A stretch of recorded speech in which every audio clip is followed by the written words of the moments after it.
Welcome back, folks, to my YouTube channel. I'm so excited that you decided to click on this video, but I'm even more excited to share some tips with you that will add value to your life. To my home sellers out there, and even those of you that thought about buying your home, have you ever thought about how much your home is currently worth today? If you type in your address in Google, I'm sure you can find general estimates of what your home is worth.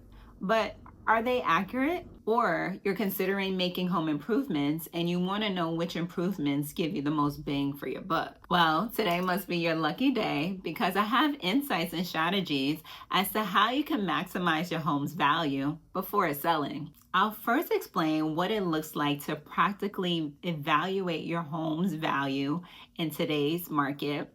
Then I'll go into what market conditions can do to a home's value. And last but not least, I'll highlight home features that either add to or take away from you getting top dollar when you go to sell your home. A home valuation gives an estimate of your home's value based on market data. The listing price is what you set based off of demand, competition, and your selling goals. How your home is valued and ultimately priced will determine how well your home sells and you getting the most out of your investment. Home valuations can be performed by real estate agents, but these are informal. Formal valuations are done by appraisers who are oftentimes hired by lenders, and they use a standardized process and calculations to come to a conclusion on what your home is worth. When performing these standardized calculations, appraisers look at a number of factors, including market trends, the current home condition, and recently sold homes in the neighborhood. When it's all said and done, appraisers ultimately reach a final fixed number since it's a formalized calculation. I will also add the activities of appraisers are heavily regulated, maybe even more so than other industries. Sellers sometimes choose to pay for an appraisal called a pre-listing appraisal. And this costs a few $100s, maybe like $300 to $400, or a little bit more depending on the size of the home. Okay, so let's talk about those market conditions. Market value, sometimes also called fair market value, is the price at which buyers and sellers agree under normal market conditions. A seller's market, when there is high demand and low inventory, can increase home sale values. On the flip side, in a buyer's market where there's lower demand and higher inventory, that can decrease home sale values. I speak to market conditions and what a buyer market is and a seller market is as a way for you to get a comprehensive understanding of how the general market can affect the value of your home. Another talk of the town that affects values of homes is interest rates. Interest rates determine buying power. So a small shift in interest rates can significantly impact mortgage payments over time and the overall cost of a home. Other key things to think about when it comes to market conditions is taxes, inflation, unemployment rates, and consumer confidence. Appraisers do appraisals. On the other side, real estate agents have a CMA, also known as the comparative market analysis. So this is when we take your home and compare it to homes that are similar to yours in condition, in style, in square footage, in location, and use that to see what buyers are actually looking to pay for homes that are similar to yours. A CMA is not an appraisal. An appraisal is not a CMA. They're not interchangeable. They're not the same. As I mentioned, an appraisal is based on a formalized process and is a fixed price, whereas a CMA is more of an estimate and the ultimate price is a range versus one fixed price. Don't get me wrong, a solid CMA will lead to solid pricing, and solid pricing will lead to a solid appraisal, which you ultimately want when you do find a buyer and you're getting ready to close. But I would say to get a solid CMA, it requires thorough research and thorough analysis.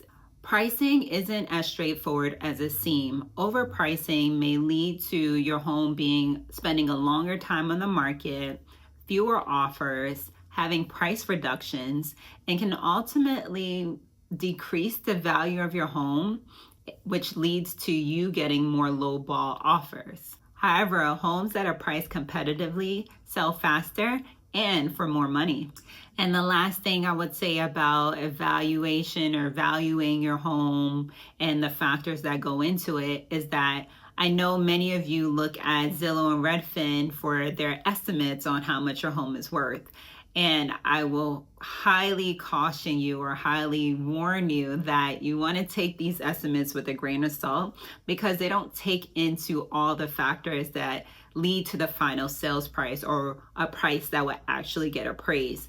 They don't take into consideration the condition of the home or how buyers or sellers are actually transacting in the market today, considering all the factors I talked about in what goes into valuing your home, and as I'm going to talk about, market conditions. A home's worth is heavily influenced by not only the home's features, but also its condition and the neighborhood/location. Features such as the square footage, the number of bedrooms and bathrooms, its functionality, such as having an open floor plan or having features like laundry in the bathroom. Some people care for that, some people don't, but it can determine how valuable people view your home. Renovations are a factor. So you want to have renovations that are good enough.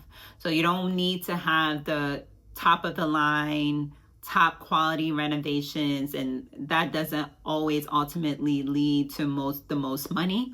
But not having renovations at all or having a very outdated home can also discourage some buyers. I would say kitchen and bathroom remodels often return the highest return on your investment. Even small fixes like deep cleaning, painting, landscaping, light landscaping can increase perceived value. So it doesn't always have to be costly. And savvy buyers are definitely peeking behind the curtains and wanting to know and understand how well have you maintained the home. Is the HVAC in good shape? Is your roofing all together? Is your carpeting and flooring, is it all in good condition?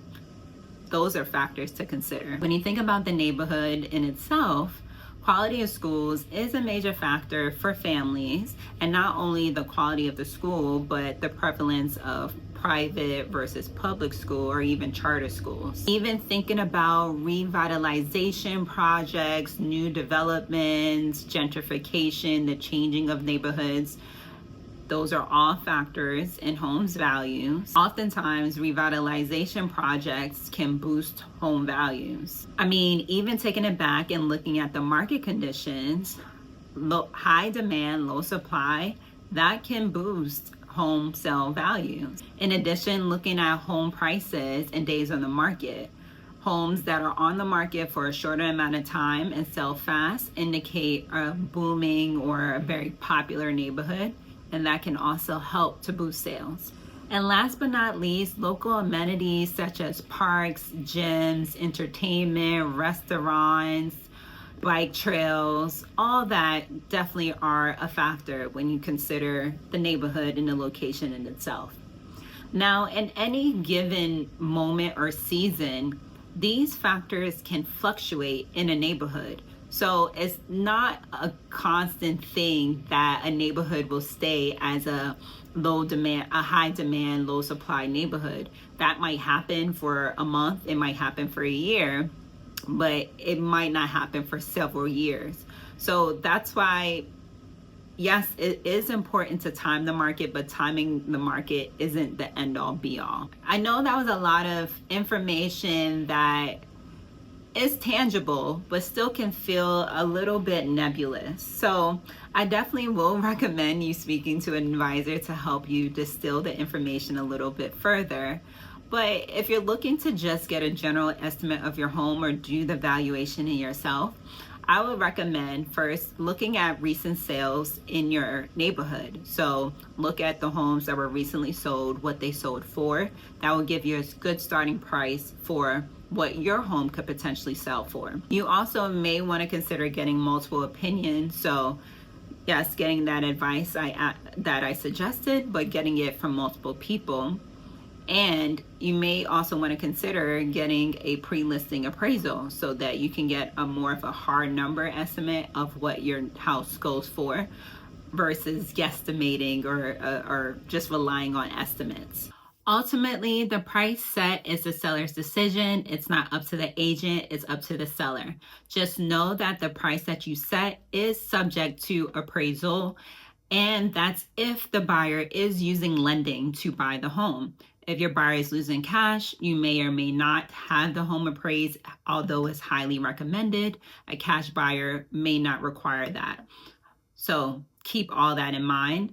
And also try to put yourself in the buyer's shoes. So try to step outside of yourself. That means stripping away your feelings and all that you've done to the home and all that you think the home is worth or should go for in current market, the woulda, shoulda, couldas, take that all out. Look at it as objectively as possible, considering market condition, considering the condition of your home and all the different factors that I discussed, and use that as your stepping stone to set an objectable and fair price that a reasonable buyer